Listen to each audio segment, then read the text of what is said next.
I do not know if it would be an answer that jumps immediately to mind if we were asked, what is a part of a life of faith? But hospitality has always been essential to the faithfulness of the love of God. Whether we are talking about Abraham and Sarah greeting the Lord outside their tent, providing rest and water, or whether we are thinking about the widow of Zarephath tending to Elijah's needs, welcoming him into her home, or whether it was making room for Joseph and Mary in the stable, where Jesus was welcomed into this world, or whether it was Jesus going to Zacchaeus' house to share an unlikely meal where it is difficult for us to discern whether Zacchaeus or Jesus was the host. That hospitality opens doors.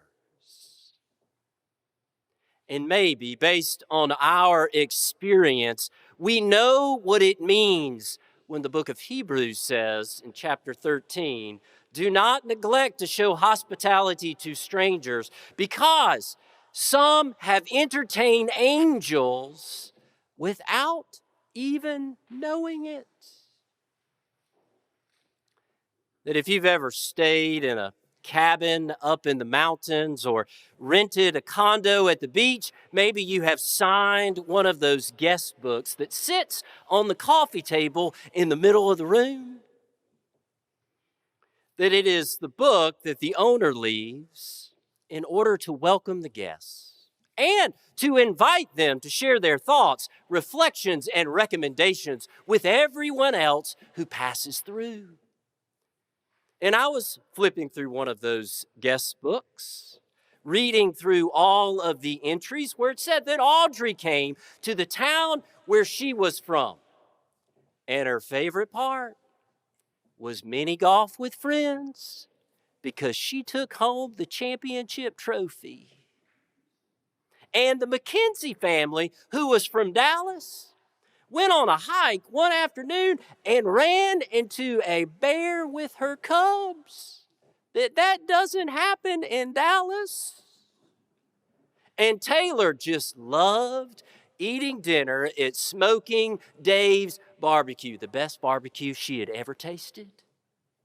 And Keith and Megan enjoyed their time at a family destination wedding. It was supposed to rain, but it ended up being a beautiful afternoon. And Mark had to go back to Lisa's fudge shop twice. It was expensive, but it was well worth it. And Carl celebrated his grandfather's 90th birthday, and he will never forget the smile on his grandfather's face when they brought out that cake with all the candles. And the Bendel family celebrated New Year over the weekend, but it was as cold as Antarctica. That they are cherished moments and celebrated memories. But if I am honest, I did not detect any angels on my first reading. That as it turns out, hospitality is more than leaving a key under the mat or a guest book on the coffee table. It's not only opening up the door to our homes, it is making room in our lives. Not just opening a door, but also opening our hearts. It's why Lonnie Pratt and Daniel Homan write, to do so, to open one's heart, is a whole lot braver than it sounds. Because an open heart is vulnerable. And an open heart can change. They go on to say, we discover the world is filled with people that are nothing like us, and it is a delightful thing. The stranger helps us locate our favorite lies. The stranger helps us see the absurd in our culture or in ourselves. The stranger opens our eyes. It's why hospitality has always been at the center of faith, because faith has always been about seeing. I once was blind, but now I see. Even if that means seeing our favorite lies. Where we discover that not everyone experiences life as we do. And we can learn from them. And where we see that not everyone has the same opportunities as we do, which means we can easily misjudge others.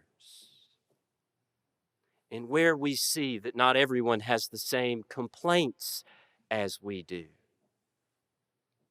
And in light of that, sometimes we complain too much about small things and not enough about big things. And where we discover that there are angels where we assumed there were not. Because strangers open our eyes. And Jesus was always opening his heart to others. It's why he recommended taking the lowliest seat at the dinner party, that he would not sit up there in front next to the person of honor, because he knew everyone's attention in the room would be focused up front, including his eyes, which means he would never be able to see the angels just over his shoulder.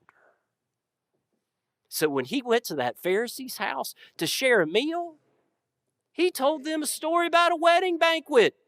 Don't ever take the seat of honor.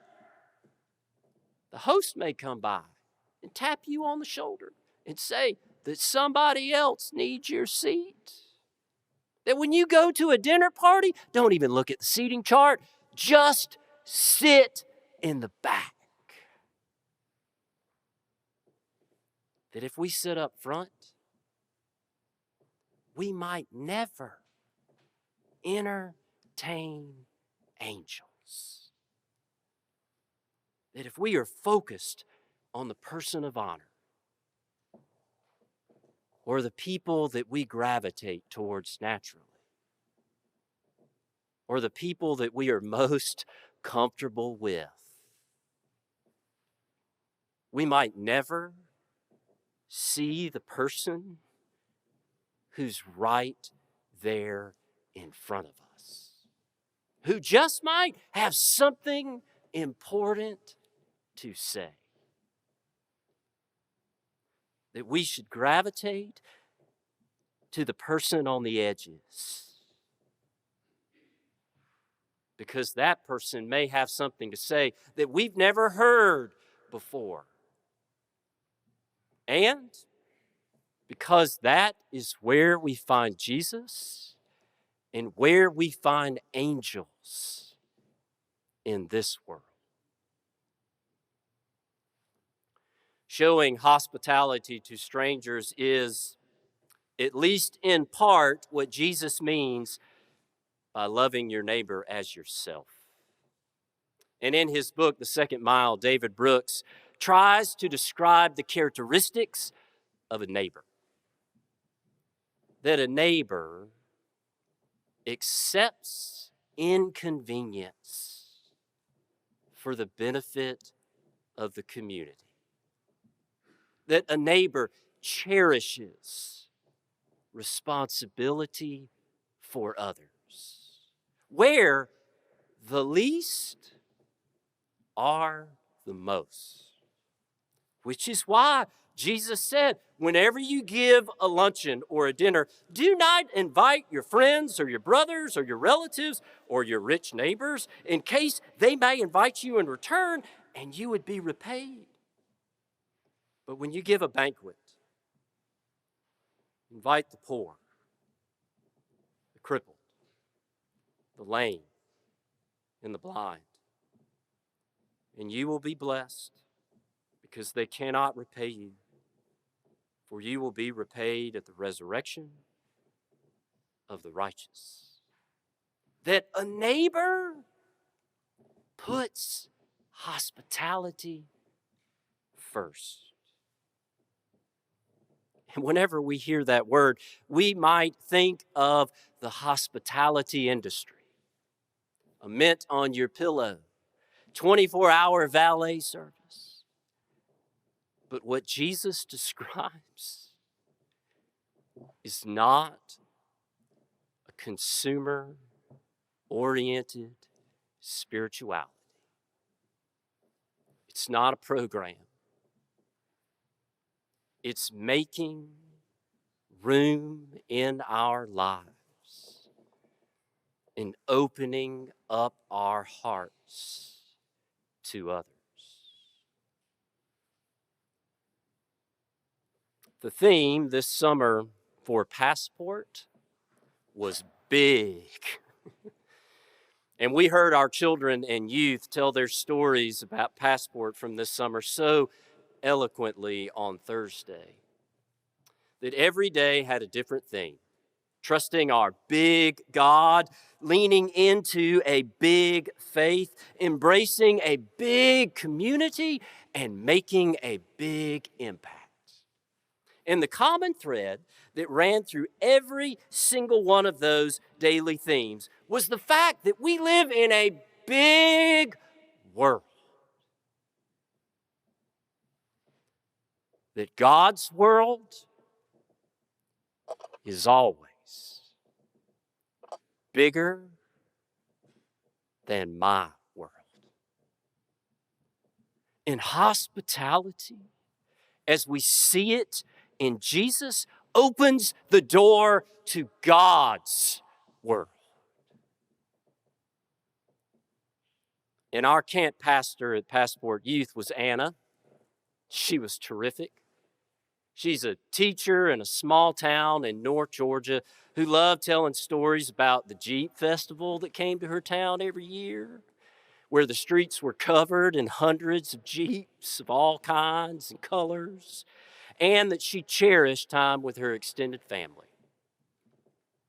That her grandfather, whom she calls Pap, always took the family out to lunch after church to the small German restaurant in town. But apparently, you shouldn't be in a hurry to get there because Pap is a talker. That it takes him a long time to leave church. That it's not a short walk from the sanctuary to the parking lot, apparently, because he talks to everybody. That he wants to ask how the high school football game was Friday night. And he wants to ask the teenager how his math test was on Wednesday. He wants to know how your aunt's doing in the hospital. He wants to know how your grown son is enjoying that new job he started 3 weeks ago. And along the way, as he's talking to everyone, he invites everyone to lunch. Like everyone. So by the time they arrive to the German restaurant in town, he has a crowd of people with him. And Anna says that he tells the hostess the same thing every Sunday. These are my 83 cousins.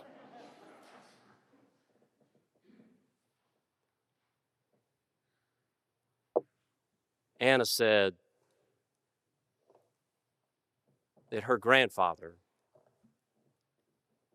taught her the power of an invitation. That she witnessed the grace and the goodness of hospitality. That she learned to open her heart to others. Because God's world is always bigger than ours. Amen.